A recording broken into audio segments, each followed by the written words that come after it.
At 80, Eric Clapton finally tells the truth about George Harrison. Eric Clapton was born on March 30th, 1945. But his story doesn't begin with fame, fortune, or even a guitar. It begins with a lie. Imagine growing up thinking your grandparents are your parents, and your mother is your sister. That's how Clapton entered the world. Not as a legend, but as a boy built on secrets. And that secret shaped everything that followed. The way he loved, the way he played, and the way he hurt. Because behind the calm, quiet tone of his voice, behind the slow hands that could make a guitar cry, lived a storm. A storm that would one day pull him into the orbit of another man, just as complicated, just as brilliant. George Harrison.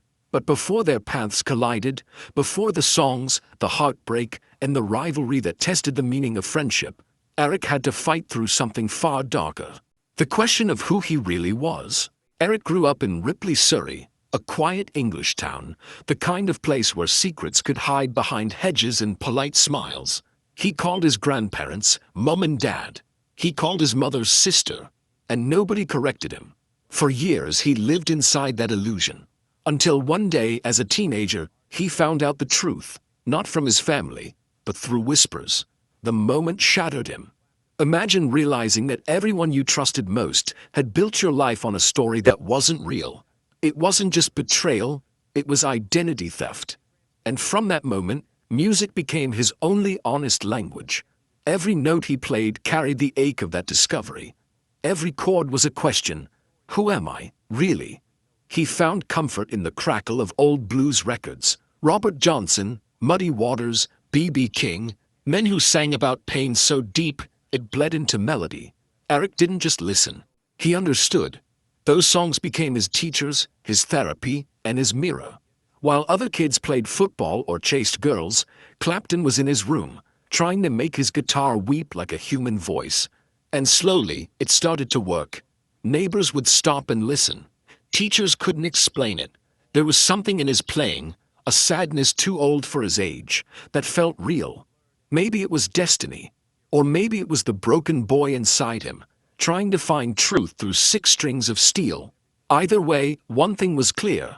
Eric Clapton wasn't chasing fame. He was chasing redemption. But he had no idea that redemption would one day come at a price. One that would cost him friends, love, and almost his life. And that's where the story really begins. When Eric Clapton picked up a guitar, it wasn't just practice, it was possession. He didn't play songs, he played feelings. And soon, word began to spread about the quiet kid from Surrey who could make a guitar sound like it was confessing something. By the early 60s, the world was changing. Rock and roll wasn't just music, it was rebellion. And in that storm, Clapton found his calling. He joined a band called the Yardbirds, a group that would become the breeding ground for legends. The crowds loved them. The money was good. The fame was coming. But Clapton, he wasn't happy. See, while everyone else was chasing hits, Eric was chasing truth. The Yardbirds wanted pop. Clapton wanted blues. So when the label pushed for radio-friendly songs, he did something nobody expected. He walked out. At 20 years old, with fame in his hand, he quit. Because for Eric, music wasn't about success. It was about soul. Soon after, he joined John Mayall's Bluesbreakers, and that's where it happened. The transformation. He plugged in his Les Paul, turned the amp up louder than anyone had before, and unleashed something raw and new. Every solo felt like a scream and a prayer mixed together. Fans started scrawling graffiti on London walls. Clapton is God. But behind that halo of worship, Eric was still just a man. Quiet, insecure, haunted by the same question from his youth. If everyone loves my sound, why do I still feel empty? That emptiness drove him forward. And it would soon lead him to create one of the most powerful, short-lived bands in rock history, a group that would rewrite the rules and destroy itself in the process. London was electric, color, chaos, and sound everywhere. And in the middle of it, 3 men decided to push rock music to its limits. Eric Clapton, Jack Bruce, Ginger Baker. They called themselves Cream, and for 2 years they burned brighter than anyone before or after. From the first rehearsal, the chemistry was dangerous. 3 geniuses, 3 egos, 1 explosion waiting to happen. But when they played, it was magic. Clapton's guitar roared like thunder. Bruce's bass walked like a heartbeat. And Baker's drums, they didn't just keep time, they challenged it. On stage, it was chaos and brilliance all at once. Sunshine of Your Love, White Room. Songs that didn't just hit the charts, they redefined them. Audiences were mesmerized. Nobody had ever seen improvisation like this. 10-minute solos that felt like spiritual experiences. Every show was a battle and a revelation.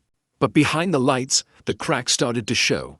The same intensity that made them brilliant made them unbearable to each other. Arguments turned to shouting. Shouting turned to silence. And in the silence, Clapton's old demons started whispering again.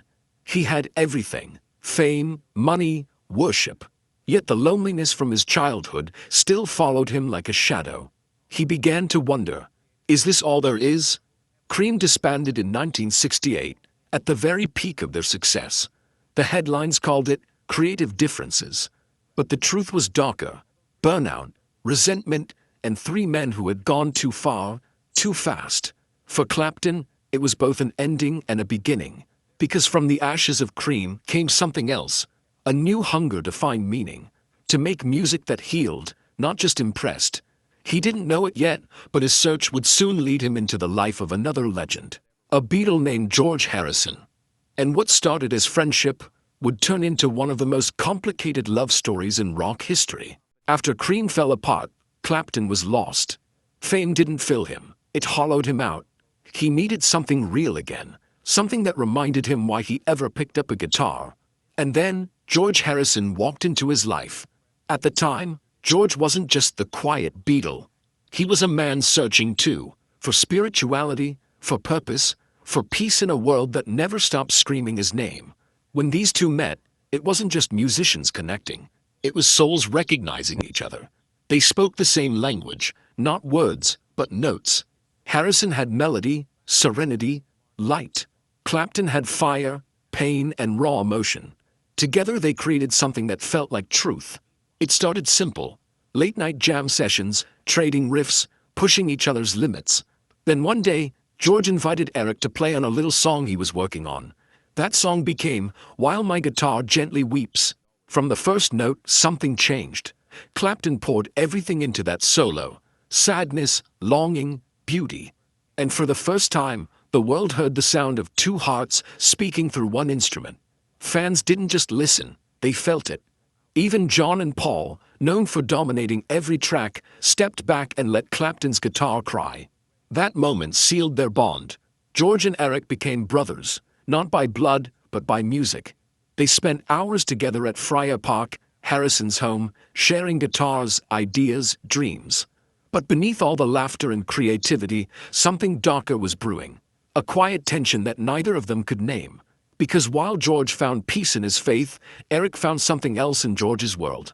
Someone who would test the limits of their friendship forever. And her name was Pattie Boyd. She was radiant, the kind of beauty that made time slow down. Pattie Boyd wasn't just George Harrison's wife. She was his muse, the woman behind the Beatles' classic Something, the song Frank Sinatra once called the greatest love song ever written. But what nobody knew was that another man was quietly falling in love with her too. George's best friend, Eric Clapton. It started innocently. Dinners, studio sessions, shared laughs. But the more time Eric spent around Pattie, the harder it became to hide what he felt. He was drawn to her kindness, her light, everything that seemed to heal what was broken inside him. And soon, he couldn't fight it anymore. He wrote her a song. Not just any song, a cry from the soul. That song was Layla. When the world first heard it in 1970, nobody realized it was a love letter to another man's wife. But the clues were there. The desperation in his voice, the tortured guitar, the pain that bleeds through every note. Layla, you got me on my knees.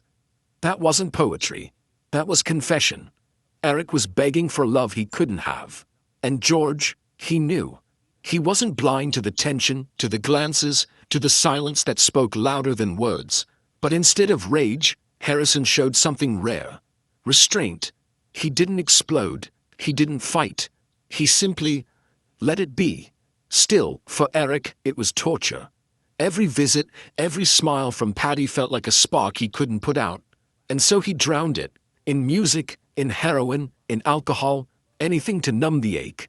Friends remember him disappearing for days, locked away with his guitar and a bottle. And through that haze, he wrote more songs that bled with heartbreak and obsession.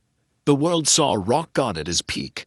But inside, Eric was collapsing, torn between loyalty and longing, art and morality. Years later, when Patty's marriage to George finally began to crumble, she found her way to Eric.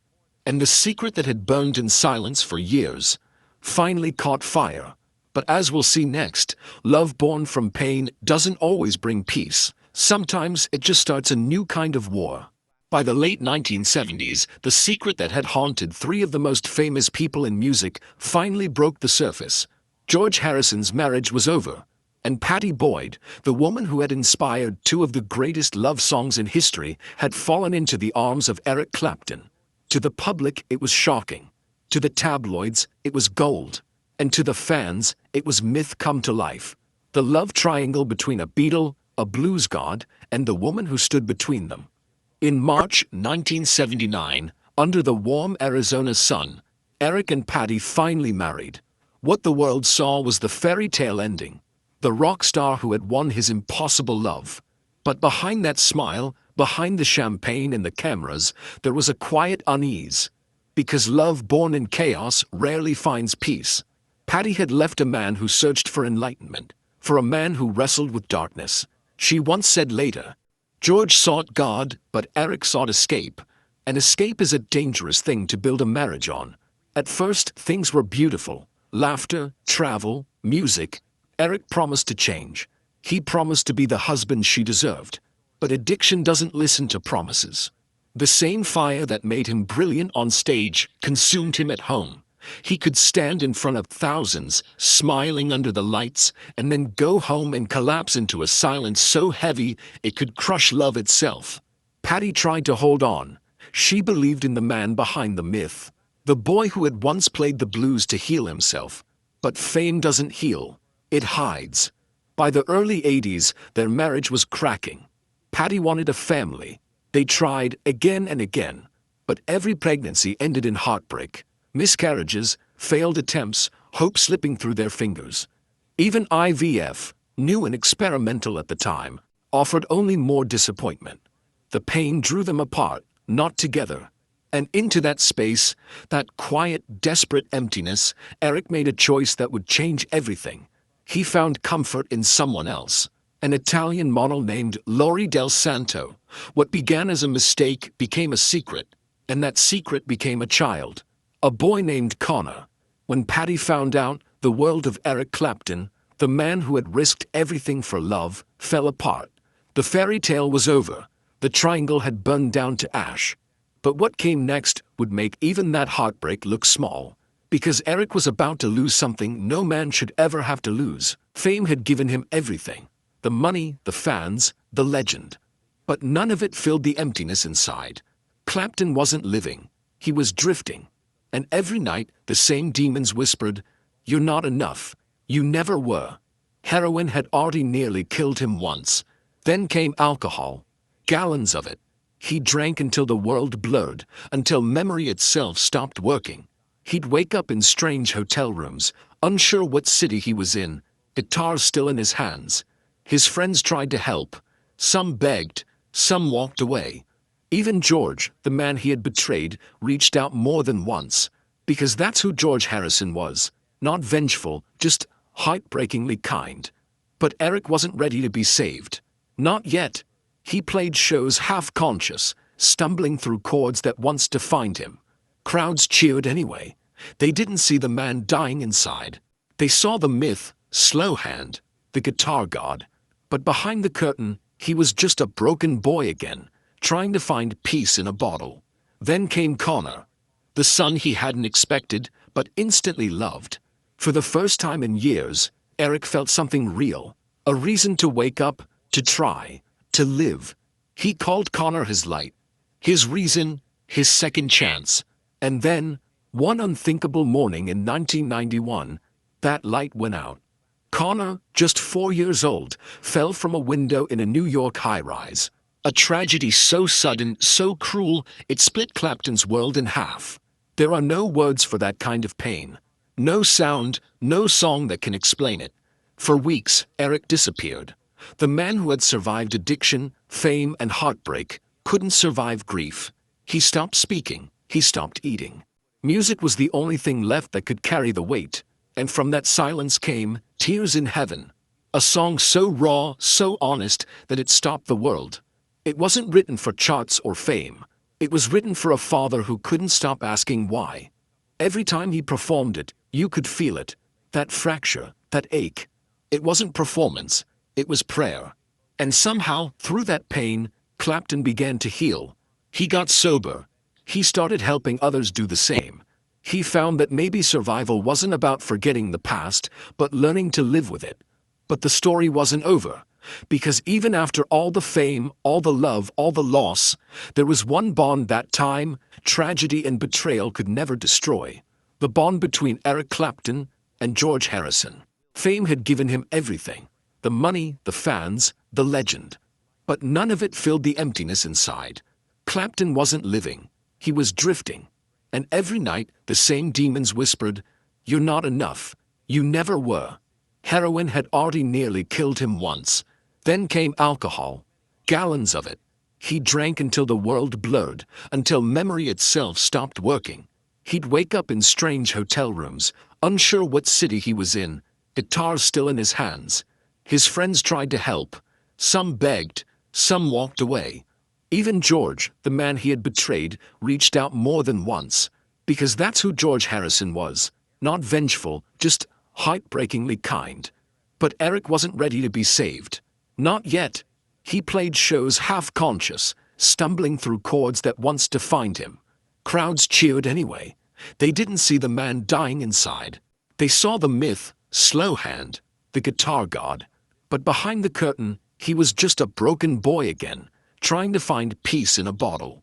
Then came Connor, the son he hadn't expected, but instantly loved. For the first time in years, Eric felt something real, a reason to wake up, to try, to live. He called Connor his light, his reason, his second chance. And then, one unthinkable morning in 1991, that light went out. Connor, just 4 years old, fell from a window in a New York high-rise. A tragedy so sudden, so cruel, it split Clapton's world in half. There are no words for that kind of pain. No sound, no song that can explain it. For weeks, Eric disappeared. The man who had survived addiction, fame, and heartbreak couldn't survive grief. He stopped speaking. He stopped eating. Music was the only thing left that could carry the weight. And from that silence came Tears in Heaven. A song so raw, so honest, that it stopped the world. It wasn't written for charts or fame. It was written for a father who couldn't stop asking why. Every time he performed it, you could feel it. That fracture, that ache. It wasn't performance. It was prayer. And somehow, through that pain, Clapton began to heal. He got sober. He started helping others do the same. He found that maybe survival wasn't about forgetting the past, but learning to live with it. But the story wasn't over. Because even after all the fame, all the love, all the loss, there was one bond that time, tragedy and betrayal could never destroy. The bond between Eric Clapton and George Harrison. After the death of his son, Eric Clapton was no longer chasing fame, love, or escape. He was chasing something far more difficult: peace. For years he had been the man who ran from pain. Now he had to face it. There was nowhere left to hide. No drugs, no alcohol, no illusions. The bottle that had once numbed his loneliness became the enemy he had to destroy. So he did what few rock legends ever managed to do. He quit. Completely. Cold, alone, and terrified, he walked through withdrawal like a man crawling through fire. And when he came out the other side, he was different. Not reborn exactly, but awake. Clapton began to play again, not for applause, but for healing. He played small rooms, quiet sets. The man who once filled stadiums with distortion now whispered through his guitar. Every note was cleaner, truer, real. He built the Crossroads Center in Antigua, a rehab facility for addicts who, like him, were fighting to find their way home. It wasn't about image, it was about redemption. And for the first time in decades, Eric Clapton felt useful. Music, once his curse, had become his medicine. But recovery doesn't erase the past, it teaches you how to carry it. And when he looked back, he saw faces he thought he'd lost forever. Especially one, George Harrison. After all the betrayal, after all the pain, the two men somehow found their way back to each other. Not through words, but through music, as always. Because some friendships are too sacred to die, no matter what history throws at them. And that brings us to one of the most unexpected and emotional chapters of Clapton's life, the final act in his lifelong connection to the Quiet Beatle. By the late 90s, time had softened the edges of everything. Fame, rivalry, even regret. George Harrison and Eric Clapton, once tangled in the most complex triangle in rock history, were now just friends. Not the kind that text or call every day, but the kind that can go silent for months and still feel like no time has passed. They shared a history that no one else could understand. Love, loss, faith, addiction, forgiveness. They had walked through the same fire and somehow survived it. In the summer of 2001, that bond was tested again. George was sick, cancer, the kind that doesn't listen to money, doctors, or prayers. Eric knew what that meant. He'd seen death too many times, but he refused to let George fade quietly. So he did what he always did when words weren't enough. He turned to music. Clapton began organizing a tribute concert while George was still alive. Not out of pity, but out of love. He wanted to make sure George's legacy would live in the one language they both understood. And when George passed away later that year, Eric took charge of something no one else could have handled. The concert for George at the Royal Albert Hall in 2002. Imagine it, a stage filled with legends. Paul McCartney, Ringo Starr, Tom Petty, Jeff Lynne, all gathered not to mourn, but to celebrate. And at the center, standing quietly with his guitar, was Eric Clapton, the man who had once loved George's wife, the man who had broken his trust, and the man who was now making sure his best friend's light would never go out. When Clapton played "While My Guitar Gently Weeps," you could feel decades of emotion in every note. Guilt, love, gratitude, grief. It wasn't just a performance, it was a goodbye, and a thank you. That night wasn't about rock history or fame. It was about forgiveness. The rare kind that exists only between two souls who have seen each other at their worst and still choose love. After the show, Eric said something simple yet haunting. George was the only person whose opinion really mattered to me. And in that moment, everything came full circle. The boy who had grown up unwanted had finally found what he was searching for all along. Connection, meaning, peace. The story of Eric Clapton and George Harrison isn't just about music or fame.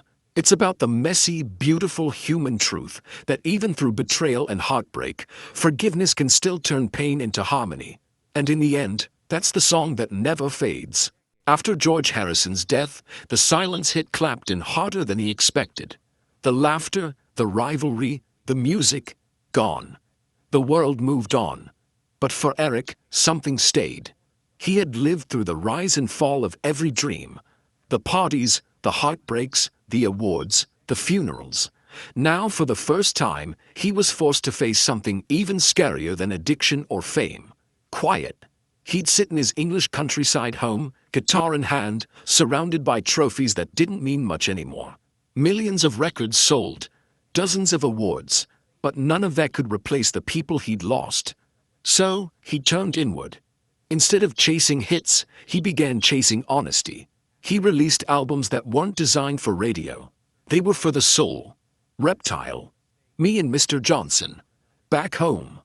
Each one less about proving something and more about understanding something. His guitar tone softened, his voice aged, but the emotion grew deeper. He wasn't the screaming young god of cream anymore. He was a man finally learning to live with himself. And that made his music realer than ever. When he performed Tears in Heaven live now, it wasn't just sadness, it was serenity. He had found a way to play through the pain instead of drowning in it. Every note felt like a memory made peace with. But fame is a strange thing. It never really leaves you alone. You can run, you can hide, you can grow old, but the world still wants the legend, not the man. So every time he stepped on stage, he wore both masks, Eric Clapton, the myth, and Eric Clapton, the survivor. And as he grew older, he realized something profound. It wasn't the crowds that had kept him alive. It was the music itself. The same sound that once broke him had quietly saved him. Still, there was one thing left to face. The final act of every great story. Coming to terms with time. After George Harrison's death, the silence hit Clapton harder than he expected. The laughter, the rivalry, the music, gone. The world moved on. But for Eric, something stayed. He had lived through the rise and fall of every dream. The parties, the heartbreaks, the awards, the funerals. Now, for the first time, he was forced to face something even scarier than addiction or fame. Quiet. He'd sit in his English countryside home, guitar in hand, surrounded by trophies that didn't mean much anymore. Millions of records sold, dozens of awards, but none of that could replace the people he'd lost. So he turned inward. Instead of chasing hits, he began chasing honesty.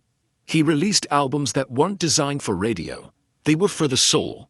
Reptile. Me and Mr. Johnson. Back home. Each one less about proving something and more about understanding something. His guitar tone softened, his voice aged, but the emotion grew deeper. He wasn't the screaming young god of cream anymore. He was a man finally learning to live with himself, and that made his music realer than ever. When he performed Tears in Heaven, live now, it wasn't just sadness, it was serenity. He had found a way to play through the pain instead of drowning in it. Every note felt like a memory made peace with. But fame is a strange thing. It never really leaves you alone. You can run, you can hide, you can grow old, but the world still wants the legend, not the man. So every time he stepped on stage, he wore both masks, Eric Clapton, the myth, and Eric Clapton, the survivor. And as he grew older, he realized something profound. It wasn't the crowds that had kept him alive. It was the music itself. The same sound that once broke him had quietly saved him. Still, there was one thing left to face.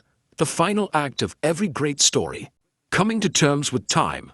As the 2000s rolled into the 2000s, Eric Clapton entered a new chapter, one that no fame or fortune could prepare him for. Old age, slowing hands, fading hearing, the kind of things that terrify any musician, especially one who built his entire life on sound. But Clapton faced it differently than most. He didn't hide. He didn't pretend. He spoke about it openly, about his hearing loss, his nerve pain, his fear that one day he might not be able to play again. And people didn't pity him. They admired him more. Because this wasn't a rock god anymore.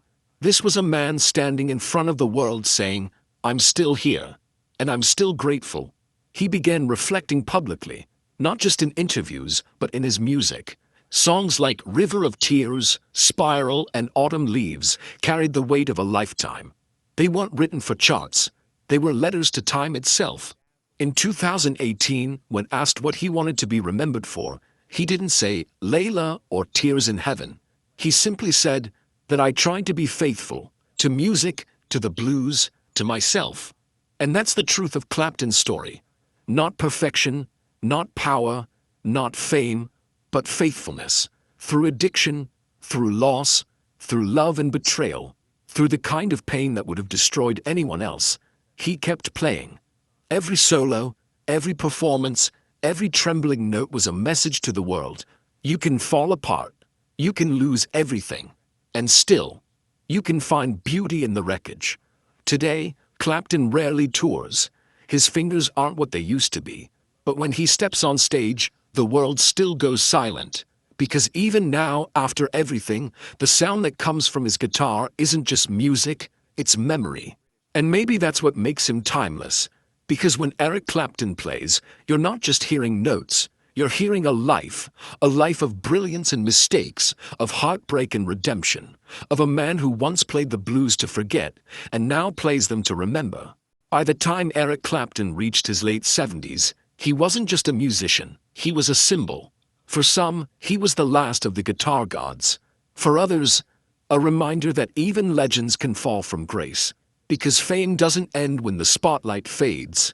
It lingers, like feedback after a concert. In recent years, Clapton found himself standing in the middle of controversy again. Not over a song, not over a love triangle, but over something deeper, his opinions. He spoke his mind about the world, about control, about freedom.